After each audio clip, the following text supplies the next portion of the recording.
प्रणाम नमस्कार, मैं हूं गणेश शिवरकर और आप देख रहे हैं जीएच टीवी का यूट्यूब चैनल जो सुशांत सिंह राजपूत ने अपने हाथों से बनाया था।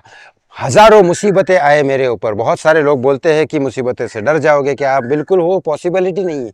जब तक ये शरीर सुशांत सिंह राजपूत ने सुसाइड होने से बचाया था मुझे, और ये शरीर जब तक जिंदा है तब तक तो सुशांत के लिए बात करता ही रहेगा, उसके जस्टिस के लिए आवाज उठाता ही रहेगा, जिसके बारे में आप बिल्कुल चिंता ना करो। और वैसे भी मैं भगवत गीता बचपन से सुनते आ रहा हूँ, मुझे पता है। और कई बार मैं रजनीश ओशो के वहाँ एक एक दो दो महीने रह चुका हूँ, कई सारे ध्यान यात्राएं कर चुका हूँ, विपस्सना में मैं 2-2 घंटे बैठ चुका हूँ। मुझे पता है शरीर अलग है, मेरी सॉल अलग है, मेरी आत्मा अलग है, और उसी आत्मा को ऊपर जाके भगवान को जवाब देना है, मेरे नारायण को जवाब देना है। तो ये तो भूल जाओ आप कि मैं पीछे हटूंगा। भले मेरे को 2.5 दिन अंदर रखे, मुझसे पैसे मांगे, मुझे परेशान करे, कोई फर्क नहीं पड़ता मुझे। ऐसी जिंदगी मैंने बहुत देखी है, नीचे ऊपर, और पिछले 5 साल में तो बहुत ज्यादा हो गए। 14 जून आने वाली है, उससे पहले आपको एक सबसे बड़ी खबर बता देता हूँ। परमवीर सिंह एक ऐसे इंसान है जिनके सामने सब कुछ हुआ। परमवीर सिंह के सामने सचिन वाजे को अपॉइंट किया गया। सचिन वाजे एक सस्पेंडेड ऑफिसर था, एनकाउंटर की वजह से उसको सस्पेंड किया गया था। लेकिन उद्धव ठाकरे की सरकार आई, काफी पहले आई, लेकिन कोरोना भी काफी पहले आया, लॉकडाउन भी काफी पहले हुआ।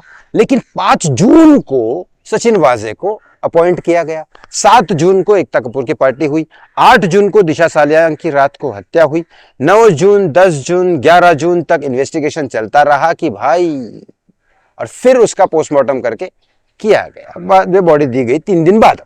फिर 12 जून को पता चला संदीप सिंह की तरफ से कि भैया ये तो सुशांत को प्रेस कॉन्फ्रेंस करने वाला है।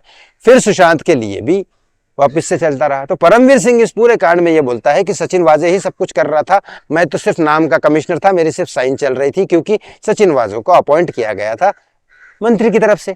तो मैं क्या कर सकता हूं? अरे तुम कमिश्नर हो, तुम क्या कर सकते हो, मतलब क्या होता है? लेकिन फिर 100 करोड़ वसूली का मामला आया, मनसुख हिरेन का मामला आया, और फिर इसके बाद जब ये हत्याकांड बहुत ज्यादा लेवल पे पहुंच गया तो अनिल देशमुख अरेस्ट हुए, नवाब मलिक हुए, संजय राउत को इन्वेस्टिगेट किया, फिर उसके बाद परमवीर सिंह को अरेस्ट किया गया, परमवीर सिंह की तहकीकात करने के लिए मुंबई पुलिस को रखा गया।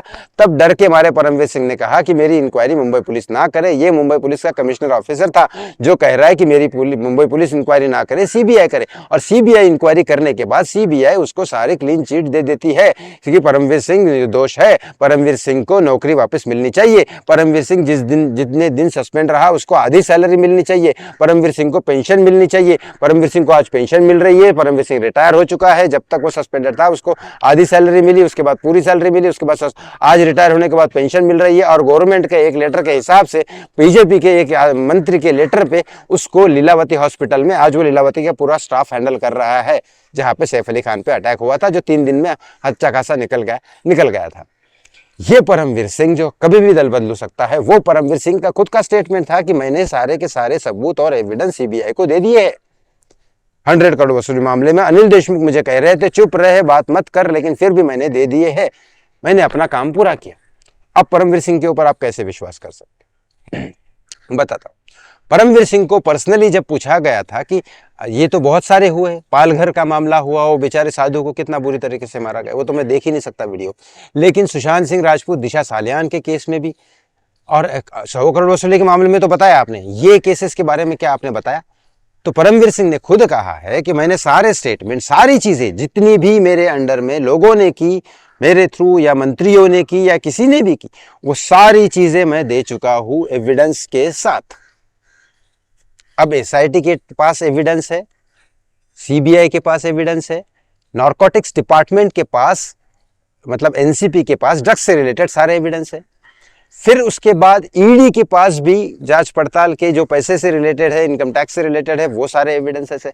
तो अब मुझे बताइए बेरुका कहाँ है परमवीर सिंह? क्यों बचा हुआ है? क्योंकि उसने एविडेंस दे दिए, बीजेपी को सपोर्ट किया, बीजेपी की सरकार आ गई, परमवीर सिंह पलट गया, वो वहीं पे जाएगा जहां वो बचेगा। उसको कोई किसी का, परमवीर सिंह किसी का सगा नहीं है। उसने उस टाइम सपोर्ट कर दिया सचिन वाजे को, उद्धव ठाकरे को, क्योंकि उनकी सरकार थी। अब अपनी जान पे आई तो अपनी जान बचाने के लिए वो बीजेपी की सरकार में चला गया, उसने एविडेंस दे दिया, बात खत्म हो गई। लेकिन यहाँ पे अब इंसाफ करेगा कौन? इंसाफ करेगी सरकार। यहाँ सरकार पे क्वेश्चन उठाना चाहिए, और वो आ गया है टाइम 14 जून।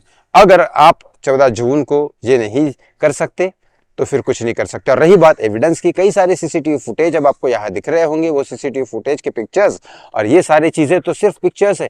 वीडियोस कुछ आए हैं, वो जैसे पुख्ता हो जाते हैं मैं आपको जल्दी से जल्दी अगले वीडियो में दिखाऊंगा। लेकिन परमवीर सिंह ने सब कुछ दे चुके हैं, अब सरकार को इंसाफ करना चाहिए और वो इंसाफ हम छीन सकते हैं। तो प्लीज 14 जून का कोई प्रिपरेशन करिए और रोड पे आइए सुशांत सिंह राजपूत के लिए, दिशा सालियान के लिए। थैंक यू सो मच, बहुत बहुत धन्यवाद। Justice for Sushant Singh Rajput and Disha Salian.